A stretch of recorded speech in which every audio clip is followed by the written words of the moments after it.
period where the formula has not beaten the market.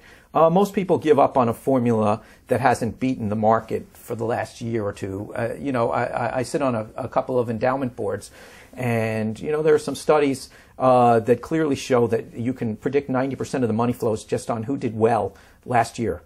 And that's where their money goes. So there's two reasons. One, the formula doesn't always work, even though it works over long periods of time, because when you think about it, what I think you're doing is buying above average companies at below average prices.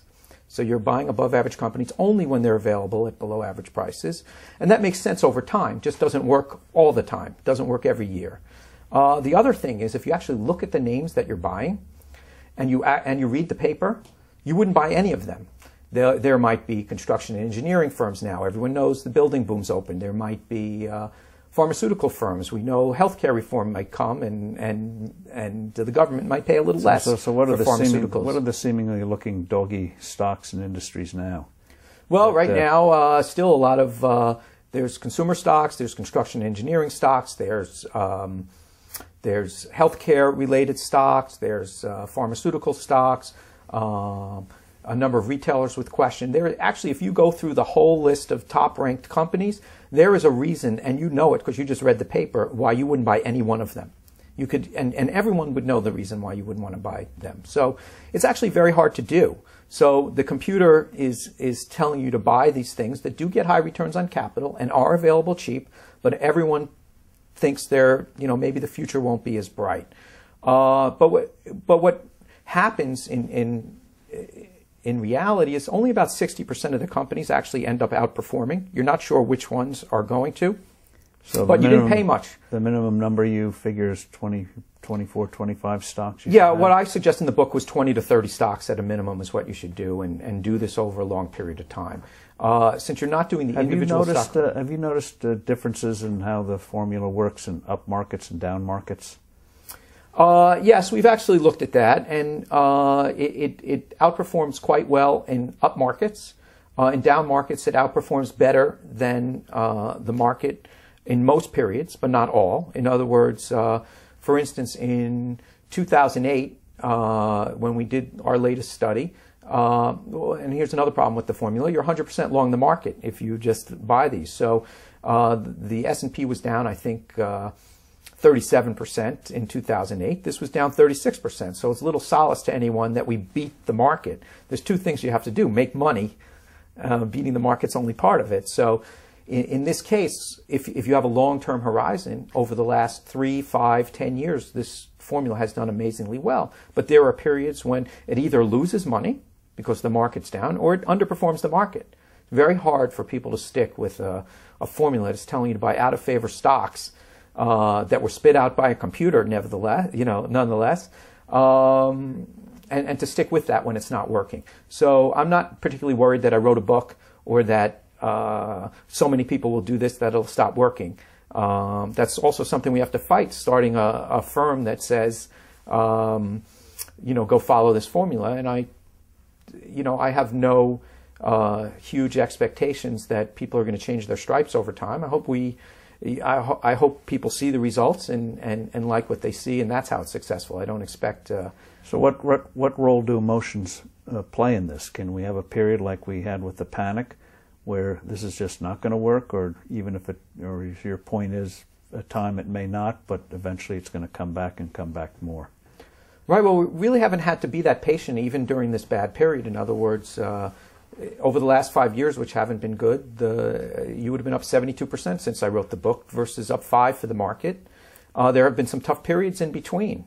Without those tough periods, every single person would do this. If I printed a formula and it worked all the time and there were no volatility to it, you'd have Bernie Madoff and everyone would want to do it, but it really wouldn't continue to work over time. And so your club's not going to get overcrowded precisely because of emotions? I think so. I think it's very difficult to buy these stocks. They're all out of favor. Think of an insurance bet. If you insure 1,000 lives, you know there'll be some unfortunate people who bought term life insurance that won't work out for next year won't work out for them, but you don't know which ones they will be.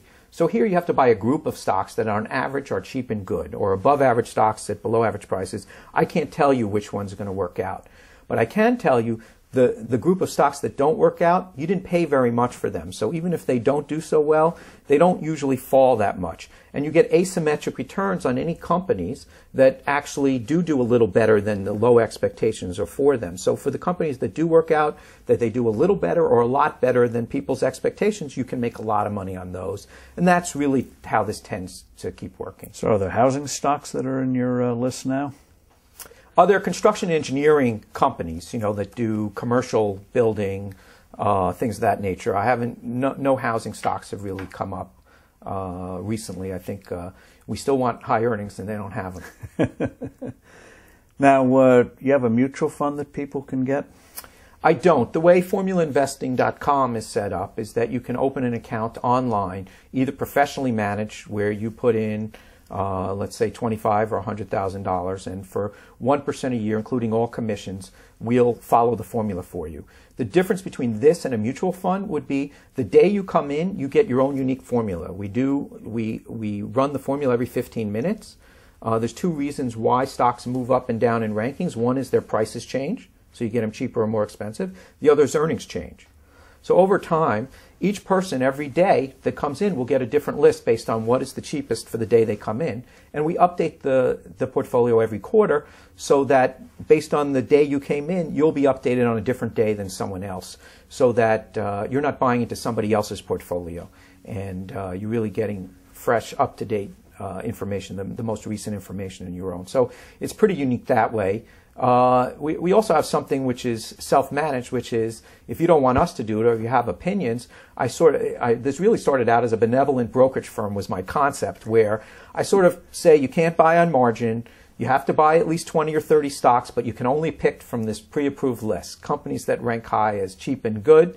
And anything you don't want to buy, you can uncheck. You don't want to buy a tobacco stock, uncheck it, or you don't really like this industry, you uncheck that. I'm pretty good at managing money. I started Gotham Capital in 1985 and returned all our outside capital at the end of 1994 after 10 years. And we had a good run. We averaged 50% a year while we were running money. But I tried and then we returned all our outside capital at that time. So I think we're pretty good at my firm at picking stocks, and we couldn't improve on the formula by unchecking the boxes that we thought would do better. So I think really, like I said, it's really best as an insurance bet to take a group of stocks that in general are cheap and good and invest that way. You have a hedge fund as well? We now run a hedge fund called Gotham Capital, but it's really for our proprietary money. In other words, we don't run outside money in that. So, of course, it would seem to make no sense for an outsider to want your hedge fund if they can get it online at 1%, right? Well, this isn't really a hedge fund. This is 100% net long strategy. It's not a hedge strategy. Basically, for that portion of your portfolio that you'd want to put into equities, this is a nice alternative. Another thing that we'll be launching this quarter, which is really interesting, is a global fund, which looks at 40 different countries across the world. We created our own database, analyzing those companies. Have you, going back in time, found that this works as well with foreign companies as U.S. companies? Can you trust those numbers? Well, that's a great question. We've looked at the databases internationally and decided that we have to create our own.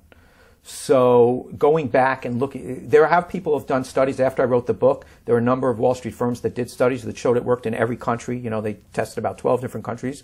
And these principles, value investing, for instance, buying cheap, buying good, works in all these countries according to their research. We haven't bothered to do that because A, we have no doubt that these principles work, but B, the data is not or are not very good outside of the U.S. The U.S. is pretty good. CompuStat, for instance, has a great product, and a number of others. Outside the U.S., the data is not so good, so that if you use bad data, garbage in, garbage out, you'll have some of the outliers coming to the top. We decided 2 years ago that we had to create our own database for the global, and we did. We also have our own database for the domestic. And we're going to launch something for formula investing and make it accessible to people to invest in 40 different countries a group project, with about 45 companies in that portfolio. And so that'll be a unique, fun product that we're launching this quarter. Are you going to have a formula that can work for financials and utilities? If I get time, I really started this project about 7 or 8 years ago with one person. We now have, just in research, we have 17 people working on this now. And so it's on our list, I would say, but this thing kind of snowballed much larger than I ever imagined when we started with one person, and it was sort of just a proof of concept, of the things I've been teaching and using over the years. And so it's kind of snowballed into a big deal, and that's certainly one of the things that we want to develop, but we haven't even attempted it yet. We have so much on our plate. Joel, thank you very much. No, thank you. Appreciate the time.